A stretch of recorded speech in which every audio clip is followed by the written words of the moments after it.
Hello friends, welcome to Nafsheer kitchen.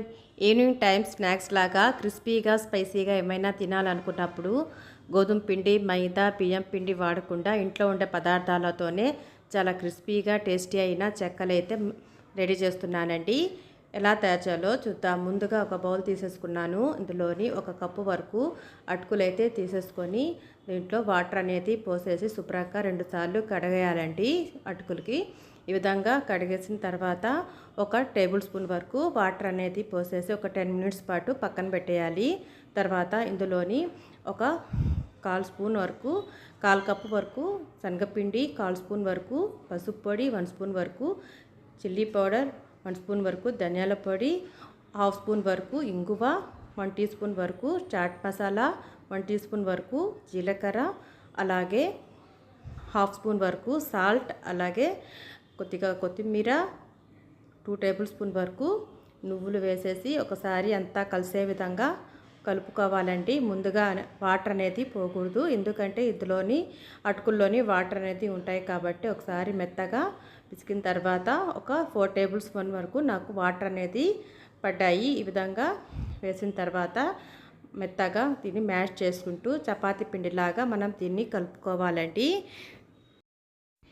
ఈ పిండిలో ఒక చిన్న చిన్న బాల్స్ లాగా చేసేసుకొని మనకు సైజ్ని బట్టి ఎంత కావాలో అంత సైజ్ని ఇప్పుడు చక్కల్లాగా వత్తుకోవడం అండి. చాలా సింపుల్ అండి. టేస్ట్ అయితే చాలా బాగుంటుంది. ఒకసారి మీరు కూడా ట్రై చేసి మీకు ఎలా కుదిరిందో నా కామెంట్ ద్వారా తెలియజేయండి. ఈ విధంగా తీసుకున్న తర్వాత చేత్తో మనము ఈ విధంగా ప్రెస్ చేసుకుంటూ చపాతీ లాగా చిన్న చిన్న చక్కల్లాగా ఒత్తుకోవాలి.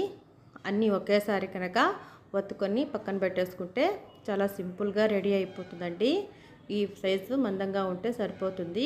మరీ ఎక్కువ మందంగా కాకుండా, అలాగే మరి తక్కువ పల్చగా కాకుండా మీడియం సైజులో మనం ఒత్తుకొని ఒక ప్లేట్లో రెడీ చేసి పక్కన పెట్టేసేయాలి.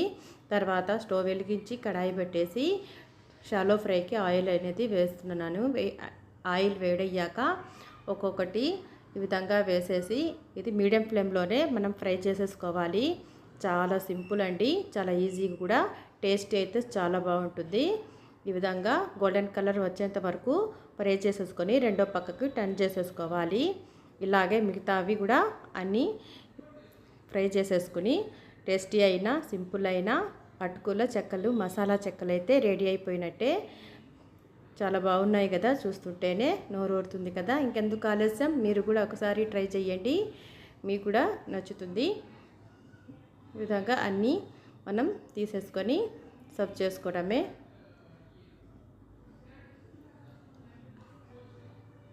సింపుల్ అయిన అటుకులతో మసాలా చెక్కలు అయితే రెడీ అయిపోయాయండి. ఈ వీడియో చూసినందుకు థ్యాంక్ యూ.